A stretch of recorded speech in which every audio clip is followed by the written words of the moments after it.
All right, guys, so up to this point, you've seen us bring the bug in. You've seen us rip it all the way down to nothing. We set the body out to sandblasting, and we took the frame and we cut the floor pans out of it. In the last video, we put the floor pans back into it and we seam sealed them. Now is when the videos start to get really interesting, because now we're no longer building a Class 11. We are building a rock crawler, and I mean a serious rock crawler. A Jeep chassis, GM motor, 43-inch sticky, solid axle rock crawler. So in this episode, I will take you guys through the beginning stages of the framework with this Jeep JKU frame and how we made a Jeep frame fit a bug body. There's a lot that goes into this. This is a sneak peek of what it will look like when you catch up to me in video 8. So without further ado, let's get started, and I'll show you guys how we start ripping this frame apart and making it fit the bug. Here we go.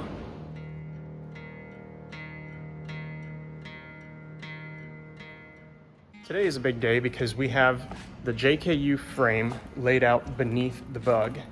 And this is our first shot at really looking at how much we're gonna have to cut, how much we're gonna have to modify, and how much we're gonna have to kind of mold the metal to make this all work. Obviously, the JKU chassis is a little bit long for a bug body because you're talking about a compact car and a large SUV. Trying to smash them together isn't naturally gonna happen. So one of the first things that we're gonna be doing today is cutting this frame to shorten it. I think one of the things that people are gonna be looking at the most is how we can form this body and frame together. So I'm gonna give you a little bit of a more close-up view at what we're doing before we raise this body and start cutting things. Now, right in here is our cut areas, and we have 15 inches we're gonna be removing off the front. There's a marker there, and a marker there, and then there's also 6 inches off the rear, a marker there and a marker there. That leaves this center section here to be preserved, and that actually includes the cross member and body mounts. So those are the parts that we're gonna keep. We'll cut, slide this into that cut mark, cut, slide it in, weld it back together, shorten this frame up, get our wheelbase correct, and then we can start working on how the body and pan are gonna fit onto this frame, because we're actually gonna be using a good section of this Volkswagen pan. Obviously, we don't need the torsion rear end, we don't need anything inside of the beam, and we don't need anything really beyond where the body and cab seal together. So these are new pans. They've got the Eastwood seam sealer on them. They're nice and sturdy. That's what we'll be using, is just the fresh part of this. Everything that's dirty is gonna be cut off. And then we'll take this, we'll attach it to this, we'll bring this down on the shortened frame, figure out how we're gonna modify the body to fit this frame better.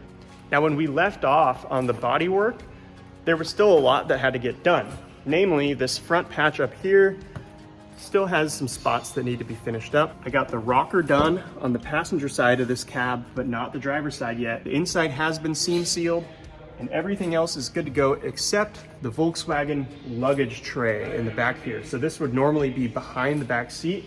There's a big hole, and we still have that patch panel here. But since this is day one of the new direction of this project, we have a long way to go. So without further ado, let's get started.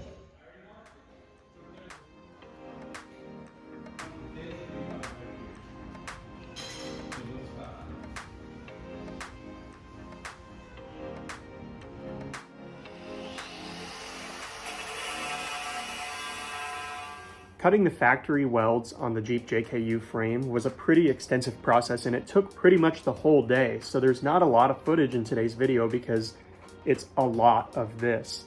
And this was a process I had to be really careful with because I didn't want to cut into either the outer or inner shell of that frame too much, because I wanted them to come apart, get ground smooth, and then slide back together exactly the way they came apart. So I was very careful. This was a long, tedious process. It took most of the day, and for that reason, today is a nice short video as we get through getting this frame ripped apart.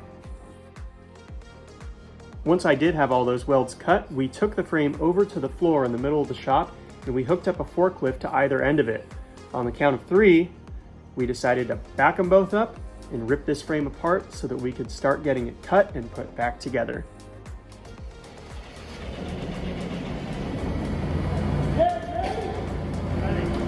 Ready? On 3. 1, 2, 3.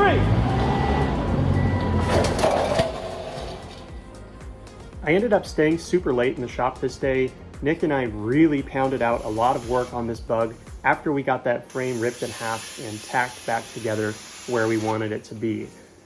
Our main goal for this day was just to get the wheelbase where we wanted it, but we ended up with a little bit of extra time. So we started making some of those very first and very aggressive cuts on the body so that it would fit onto the frame a little bit better.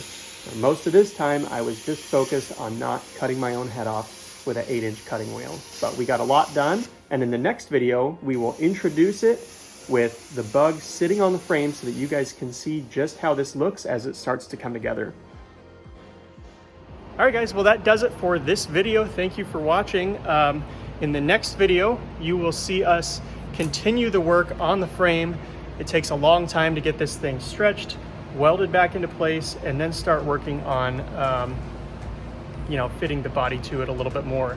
We still have to cut the body mounts off. We have to do a whole bunch of stuff, but at one point soon, it will be here.